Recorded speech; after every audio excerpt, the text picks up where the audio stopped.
오늘 로마서 8장 1절로 4절입니다. 그리스도 예수 안에 정죄함이 없습니다 라고 하는 제목으로 은혜를 나누길 원합니다.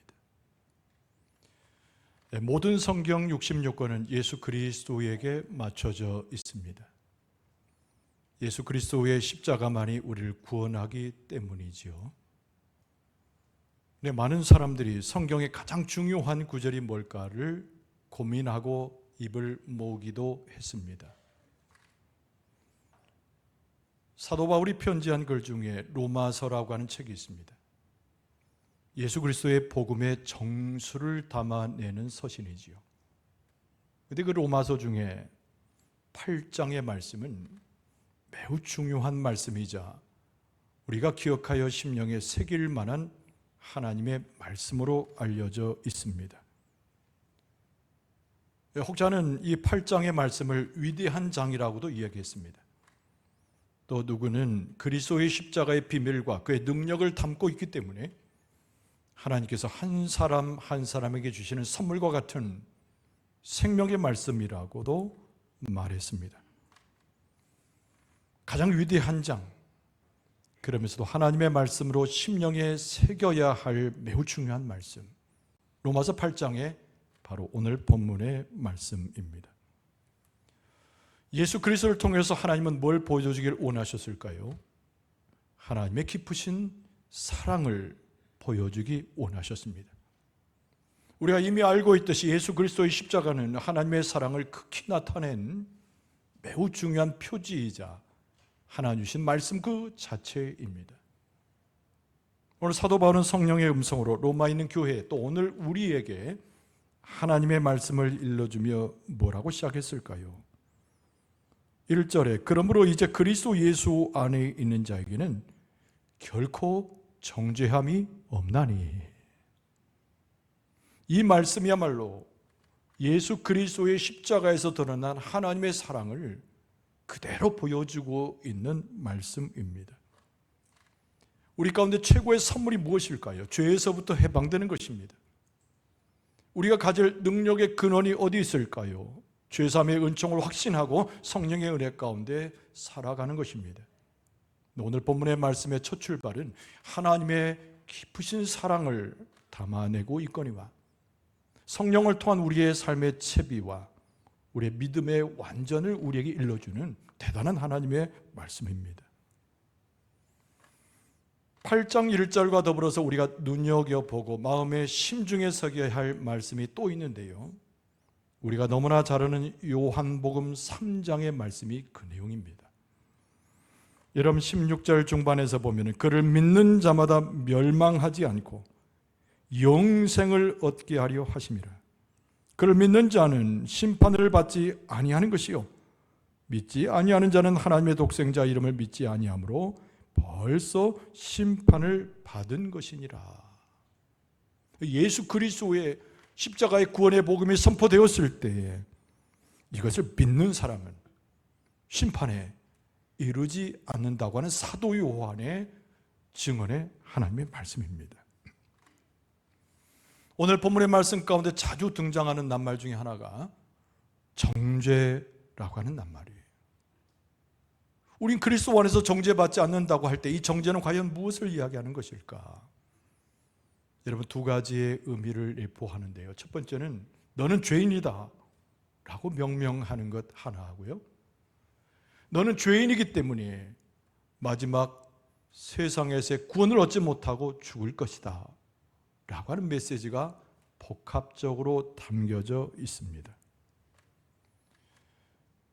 여러분 정죄와 유사하게 설명될 수 있는 것은 한 집의 가옥을 생각해 볼 수 있어요. 오래 사용하다 보면 집이 폐허가 됩니다.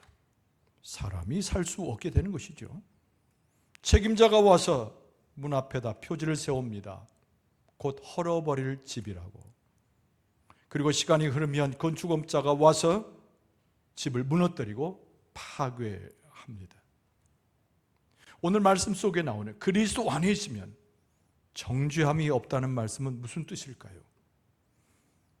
폐허가 된 집을 그렇게 명령하고 집을 파괴했던 모습과 전혀 다르게 우리는 부끄러움도 느끼지 아니하고 죄 때문에 멸망의 길로 가지 않는다는 것을 약속하는 말씀이 정죄가 없다라고 선포하는 이 말씀 속의 의미입니다.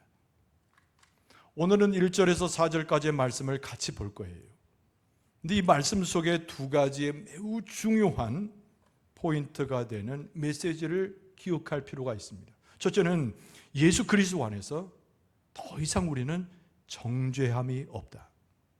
두 번째는 새로운 삶을 살아가야 되는데 성령의 법이 우리를 주장하심으로 우리는 하나님 안에서 새로운 변화된 삶을 살 수 있다. 이 두 가지 주제가 있습니다. 오늘 말씀을 우리가 함께 나눌 때 두 가지 주제에 성공하고 오늘 말씀을 통해서 하나님의 사랑과 뜻하신 바 하나님의 역사를 경험하는 우리 모두가 될 수 있기를 바랍니다. 첫 번째 오늘의 메시지는 무엇입니까? 그리스도 안에 있는 우리는 더 이상 정죄받지 않는다고 하는 주제입니다. 한번 따라서 하겠습니다. 그리스도 안에 있는 우리는 더 이상 정죄받지 않습니다. 할렐루야. 조건이 있죠. 그리스도 안에 있는 우리는 더 이상 정죄받지 않습니다. 여러분, 하나님께서 일찍이 아들을 보내셨습니다. 구체적으로 예수 그리스도가 우리 가운데 오셨습니다. 오늘 3절의 말씀은 그 모습을 이렇게 말씀하고 있습니다. 율법이 육신으로 말미암아 연약하여 할 수 없는 그것을 하나님은 하시나니 곧 죄로 말미암아 자기 아들을 죄 있는 육신의 모양으로 보내어 육신의 죄를 정하셨다라고 말씀합니다. 이 3절 말씀 중에 우리를 나타내는 말씀은 연약하다입니다. 우리는 너무 연약한 존재입니다. 심령으로도 연약하고 삶으로도 연약하고 하나님 앞에 영광 돌린 데는 극히 결핍되어 있습니다. 연약하다는 말의 어원의 뜻은 계속 나빠진다는 뜻입니다. 우리가 하나님을 섬기려 하면 할수록 우리가 하나님 안에 머물기를 원하지만 우리의 육신 속에 감춰져 있는 강포함과 죄악이 우리를 억눌러서 우리를 연약하게 합니다. 한순간의 이야기가 아니라 반복되어지면서 우리의 삶 가운데 계속적으로 더 약해지고 더 나빠진 우리의 심령이라는 거예요. 구약 성경은 율법으로서 우리의 약해진 심령을 다스리기를 원했습니다. 그러나 율법의 한계는 우리의 그 연약함을 돌이켜서 강한 영성으로 바꾸어 놓는 데는 실패했습니다. 여러분, 율법을 곧잘 거울로 비유합니다. 거울은 어떤 기능인가요? 우리의 모습이 때가 묻었는지 말끔한지를 확인할 수 있는 도구입니다. 그러나 거울이 할 수 없는 것은 우리 얼굴이 더럽혀졌더라도 얼굴을 씻어줄 수는 없습니다. 율법의 기능도 우리가 얼마나 하나님 앞에 범죄했는지, 얼마나 연약하여 범죄 가운데 계속 나빠지는지를 고발해 줍니다.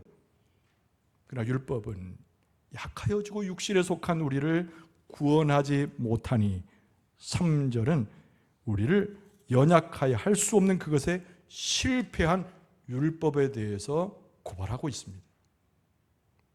하나님께서는 새로운 방법을 우리를 사랑하셨기 때문에 내셨어요. 오늘 본문의 말씀 3절이 일러주는 대로 3절 하반절에 죄로 말미암아 자기 아들을 죄 있는 육신의 모양으로 보내어 육신의 죄를 정하셨다고 말씀합니다. 여기서 매우 강조한 것은 하나님의 아들을 보내신 거예요. 이 세상에 대리자를 세우시거나 철학자나 권력자나 위대한 인물을 우리의 구원주로 세운 것이 아니라 하나님께서 직접 자기 아들을 보내셨습니다. 성육신하였다고 우리는 말하죠. 예수님은 우리와 다른 것이 하나 있는데 온전한 사람이셨지만 죄가 없으셨어요. 그래서 하나님의 계획 가운데, 그의 사랑 가운데 자기 아들 독생자 하나뿐인 예수 그리스도에게 우리의 육신의 연약함과 우리의 범죄를 그대로 전가시킨 것입니다. 그래서 오늘 말씀은 증언하기를 하나님의 아들, 하나님 보내신 바 그 아들, 우리의 육신의 모양을 그대로 가지셔서 결국 십자가를 져서 우리의 모든 죄를 사하셨음을 오늘 본문의 말씀은 우리를 증언하고 있습니다. 사도 바울은 성령에 감동되어져서 로마에 있는 교인들에게 선언하고 있는 거예요. 예수 그리스도 안에 있는 자들에는 더 이상 정죄함이 없습니다. 오늘 우리에게 살아가는 우리 모두에게도 성령께서 오늘 말씀을 통하여 일러주는 대로 그리스도 안에 있으면, 십자가에 달린 그리스도 안에 있으면, 예수 그리스도를 보내신 바 하나님의 사랑 안에 있으면 더 이상 우리를 파괴하고 죽여버리는 정죄가 없는 줄로 믿습니다. 1절 말씀을 다시 보면, 그러므로 이제 그리스도 예수 안에 있는 자에게는 결코 정죄함이 없다라고 말씀하고 있어요. 여러분, 사순절에 축복의 말씀을 드리면 이 1절의 말씀을 붙들고 십자가 앞에 나아갈 수 있기를 바랍니다. 대단한 조건 하나, 예수 그리스도 안에 있는 사람이 돼야 돼요. 여러분, 이런 번쩍하고 하나 일러드릴 것은, 여러분 헬라어로 신학적인 용어입니다만은 그리스도 안에라는 말은 엔크리스토 이렇게 이야기를 해요. 2000년 동안 성경을 연구하고 2000년 동안 성경의 말씀 속에 묵상했던 수많은 사람들이 고백했던 그리스도 안에서 엔크리스토라고 하는 낱말입니다. 그리스도 안에 그냥 머물러 있는 것이 아니에요. 내가 그리스도 안에 있다고 푸념 섞인 얘기로 지나가는 말로 하는 것이 그리스도 안에 있는 것이 아닙니다. 엔크리스도, 그리스도 안에 있을 때만이 정죄함이 없는 것인데, 마귀의 사탄과 율법도 해결하지 못한 우리의 죄에서부터 벗어나는 것인데, 엔크리스도가 도대체 무슨 말일까요? 여러분, 첫 번째는 예수 그리스도 안에서 하나님께서 우리를 선택하셨음을 증언하는 말씀입니다. 에베소 1장 4절에 보면 곧 창세전에 그리스도 안에서 우리를 택하사 우리로 사랑 안에서 그 앞에 거룩하고 흠이 없게 하시려고. 할렐루야. 오늘 사순절에 왜 이렇게 모여 있을 수 있습니까? 어떻게 하나님 앞에 예배할 수 있습니까? 이미 창세전에 예수 그리스도 안에서 엔크리스도 하나님께서 우리를 선택하시고 부르시고 우리를 정죄하지 않으시고 구원자로 선택하셨기 때문에 오늘 하나님 앞에 예배하고 경배하고 있는 줄로 믿습니다. 엔크리스도의 두 번째는 우리가 죄가 그냥 없어진 것이 아니라 예수 그리스도께서 우리의 죄의 전가가 되셔서 우리의 죄를 담당하셨음을 말씀하는 거예요. 여러분, 이사야 53장 5절에 그가 찔림은 우리의 허물 때문이요 그가 상함은 우리의 죄악 때문이라. 그가 징계를 받음으로 우리는 평화를 누리고 그가 채찍에 맞음으로 우리는 나음을 받았도다. 예수 그리스도의 찔림과 예수 그리스도의 죽음과 예수 그리스도의 상함, 채찍에 맞음은 우리의 모든 죄가 그냥 사라지는 것이 아니라 우리의 모든 죄가 예수님께 전가되었다는 얘기입니다. 우리가 예수 그리스도 안에 있는다는 얘기는, 엔크리스도를 이해한다는 것은 나의 모든 고통과 좌절과 낭만과 유리방황함과 마지막에 죽음에 떨어질 수밖에 없는 우리의 운명이 예수 그리스도에게 전가됨을 이해하고 고백하는 거예요. 여러분, 엔크리스도의 세 번째 의미는, 여러분, 예수 그리스도의 십자가는 우리의 모든 죄값을 이미 지불하셨음을 말씀하고 있습니다. 베드로전서 2장 24절, 친히 나무에 달려 그 몸으로 우리 죄를 담당하셨으니 이는 우리로 죄에 대하여 죽고 의에 대하여 살게 하려 하심이라. 그가 채찍에 맞음으로 너희는 나음을 얻었나니. 베드로 사도가 편지했습니다. 고통당하는 교회들에게 편지했습니다. 예수를 믿는다고 하면서도 여전히 우리방황하고 예수 그리스도의 십자가로 구원받았다고 고백하면서도 하나님의 사랑을 만끽하지 못하는 사람들에게 편지한 거예요.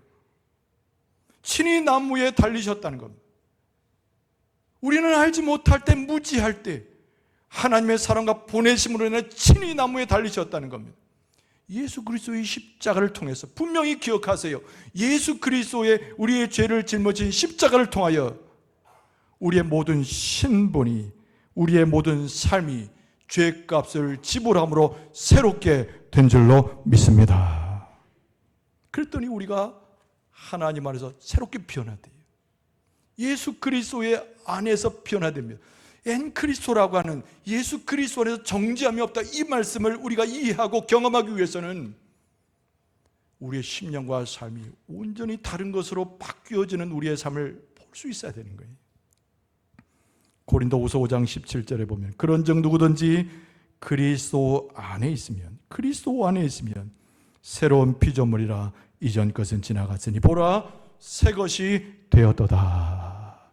그리스도 안에서 더 이상 과거에 매여 있지 않고 과거의 삶으로 돌아가지 않고 죄악 속에서 헤매이지 않는 정죄함이 없는 삶을 사는 것은 예수 그리스도 안에서 새로운 피조물 되어 변화된 심령과 삶 속에서 확인할 수 있다는 겁니다.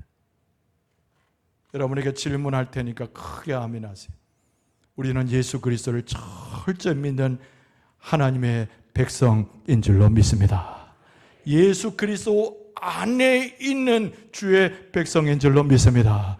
예수 그리스도 안에서 더 이상 정죄받지 않고 주님 안에서 해방된 주의 백성인 줄로 믿습니다. 오늘 이 말씀은 그 복음을 선포하는 거예요. 아까 소두에 말씀드린 대로 모든 성경 말씀이 귀하지만 복음의 정수인 로마서 그 중에 8장의 오늘 본문은 우리는 더 이상 정죄받지 않는 죽음의 길로 가지 않는 하나님의 백성으로 돼 예수 그리스도 안에 있다는 거예요. 그런데 오늘 본문의 말씀은 우리에게 무엇을 가르쳐 줍니까? 예수 그리스도 안에 고백되도록, 예수 그리스도 안에 머물도록, 예수 그리스도 안에서 정죄함 없이 살아가도록 돕는 이가 있음을 또 소개합니다. 그분이 바로 성령의 법 가운데 우리에게 허락된 주 성령이신 줄로 믿습니다. 성령의 법이 우리를 죄의 법에서 해방시킨다는 두 번째 주제를 기억할 필요가 있습니다. 다시 한번 따라서 합시다. 성령의 법이 우리를 죄의 법에서 해방시키십니다. 할렐루야, 할렐루야. 여러분 2절 말씀 보면 이는 그리스도 예수 안에 있는 생명의 성령의 법이 죄와 사망의 법에서 너를 해방하였음이라. 법이 두 개가 있다는 거예요. 하나는 죄의 법이고 또 하나는 성령의 법입니다. 도대체 죄의 법은 우리 안에 들어와서 무슨 일을 합니까? 하나님께 항거하는 거예요. 하나님께 원망하는 겁니다. 하나님의 말씀을 전혀 순종하지 않습니다. 우리를 얽어매고 하나님을 떠나서 지옥 가운데 우리를 인도하는 그것이 죄의 법이에요. 그런데 하나님께서 그리스도를 통하여 우리에게 주신 법은 성령의 법인데, 성령의 법은 성령이 우리 안에 오시게 하는 법인 줄로 믿습니다. 성령이 오시면 하나님의 말씀에 전적으로 순종하게 됩니다.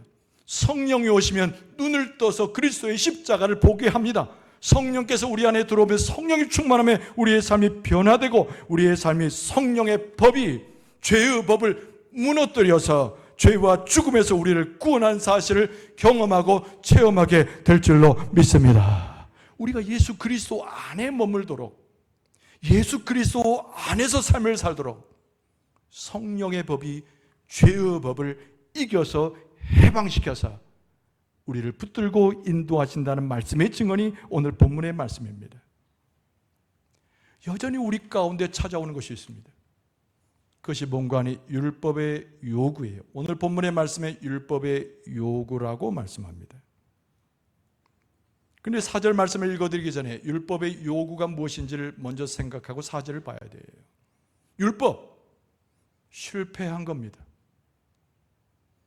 거울을 봤지만 우리 얼굴을 씻지 못하는 기능처럼 율법은 죄를 깨우쳐줬지만 우리를 구원하지 못했어요. 그런데 율법은 자꾸 우리에게 요구합니다. 하나님의 법이 있지 않느냐, 하나님을 사랑한다면 이 법을 다 지키라고 요구합니다. 안식일법이 있지 않느냐, 제사법이 있지 않느냐, 여러 가지 법률이 있지 않느냐, 하나도 남김없이 다 지키라고 우리에게 요구합니다. 99가지를 지켜도 한 가지를 지키지 않으면 다 실패하여 너는 죽는 것이라고 협박합니다. 이것이 율법의 요구예요. 그 누구도 율법의 요구에 대답을 했던 사람은 없었습니다. 그런 척하는 사람들은 바리새인이었고 예수님께 합격점을 받지 못했습니다. 근데 오늘 본문의 말씀에 보면은 하나님께서 예수 그리스도를 보내시고 성령의 역사를 따라 우리가 행하지 못하는 율법의 요구를 이루어 주신 줄로 믿습니다. 4절을 보세요. 육신을 따르지 않고 그 영을 따라 행하는 우리에게 율법의 요구가 이루어지게 하려 하심이라. 우리의 힘으로 될 수 없어서 우리는 낭망했습니다. 우리는 하나님을 사랑한다고 하면서 그 법을 지키지 못해서 양심에 고통받아야 했습니다. 우리는 처제에 끌려다녔고 어두운 그늘 가운데 죄의식 속에 살아야 했습니다. 그는 하나님의 은혜를 입었잖아요. 하나님의 아들이 우리 가운데 오셔서 우리를 대신하여 십자가에 짊어지시고 죽으셔서 우리는 그 은혜로 정죄받지 아니하고 율법의 요구를 충족시켜서 하나님의 백성이요 해방된 백성으로 주 앞에 즐거움과 찬송을 드리게 되는 줄로 믿습니다. 성령의 법이 무엇이에요? 성령의 법에 대해서 조금 더 생각해 보기 원합니다. 예수 그리스도 안에 머물게 하는 것도 성령의 법이지만 예수 그리스도 안에서 죄악을 이겨내고 율법의 요구를 이겨내고 사탄의 범접함을 이겨낼 수 있는 성령의 법을 알아야 됩니다. 첫 번째는 우리를 자유롭게 합니다. 여러분, 우리는 죄가 우리를 옥매올 때, 세상의 근심이 나에게 쳐들어올 때 우리는 자유하지 못합니다. 그러나 성령께서 내 안에 들어오셔서 우리를 자유케 하시면 세상의 고통과 낭만과 우리를 올무에 넘어지게 하는 모든 것들로부터 우리는 해방되고 자유함을 경험하게 될 줄로 믿습니다. 성령의 법은 두 번째로 우리를 새롭게 합니다. 우리 죄 가운데 있었을 때는 우리는 때 묻은 자처럼 얼룩이 진 자처럼 그렇게 살았어요. 그러나 성령의 법으로 성령의 역사를 통하여 우리의 삶을 살아가게 되면 그리스도 안에서 우리는 새롭게 됩니다. 생각도 새로워집니다. 마음도 새로워집니다. 행동도 새로워집니다. 우리의 삶의 전격적 변화는 성령의 역사로만 가능해요. 우리의 부족함에도 불구하고 우리의 얼룩진 모습을 그대로 가지고 있음에도 불구하고 십자가 앞에 나와서 통곡하여 눈물을 흘릴 수밖에 없는 우리 한계임에도 불구하고 성령은 우리를 새롭게 하시고 우리를 하나님 앞에 서게 하셔서 예수 그리스도를 통하여 하나님을 찬송하게 하시니 내 노력이 율법을 지키는 행위를 통하여 새로워지는 것이 아니라 성령께서 그리스도의 십자가의 보혈의 피로 우리를 깨끗하게 하심으로 새로워지게 될 줄로 믿습니다. 여러분, 그보다 너무 중요한 것은 성령의 법은 우리에게 생명을 가져온다는 거예요. 여러분, 사순절을 지나며 십자가의 복음을 지나며 부활의 영광을 보면서 절대 어둠에 머물러서는 안 됩니다. 어둠에서 탈출해야 되는데 어디로 탈출해요? 성령, 생명으로 넘어와야 될 줄로 믿습니다. 성령 역사하는 곳에는 두 가지가 있는데 하나는 생명이요, 하나는 평안함이에요. 이 세상에서 도대체 어디서 평안을 봅니까? 포탄이 날아가고 미사일이 터지고 사람이 죽는 소리가 아우성치는데 도대체 어디에 평안이 있습니까? 나기를 죽이려는 자가 들끓고 나를 에워싸서 억울하게 만드는 자들이 주변에 쌓여 있는데 도대체 무슨 평안이 있습니까? 성령이 우리를 찾아오시면 생명의 길을 보이시고 생명의 길을 걸어가게 하시니 그 가운데 보호받는 우리는 하늘에서 주시는 하나님의 평안으로 충만하게 될 줄로 믿습니다. 한 가지 더, 성령의 법은 우리가 하나님과의 관계를 형성시키는 거예요. 죄가 가져온 가장 결정적인 큰 문제는 하나님과 우리 사이를 갈라놓는 것이었어요.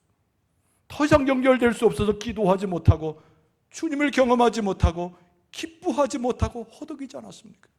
근데 성령의 법이 우리 안에 들어와서 성령이 역사하게 되면 하나님과의 관계가 회복이 되는데 우리가 이제부터는 죄의 자녀, 어둠의 자녀가 아니라 하나님의 자녀로 살아가게 된 줄로 믿습니다. 성령은 우리로 하여금 하나님을 부를 때 담대하게 아버지로 부르게 하세요.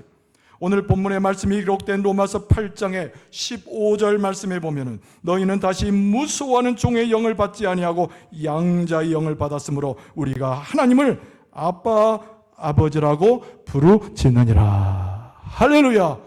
여러분 기도할 때 그렇게 부르세요. 아빠 아버지, 나의 아버지, 사랑으로 날 붙들어준 아버지, 나의 연약함에도, 나의 부족함에도, 나의 슬픔 속에도, 나의 죄악 때문에도 그리스도를 보내셔서 나를 품 안으신 아버지, 성령께서 나로 하여금 하나님을 아버지라 부르게 하고, 성령께서 내 심령을 하나님과 연결되게 하고 예수 그리스도 안에 머물러서 하나님과 동행하도록 우리를 이끌어 주신다는 거예요. 이제는 종이 아니고 죄의 종이 아니고 하나님의 자녀로 성령의 법을 따라 살아가는 하나님의 백성들이 된 줄로 믿습니다.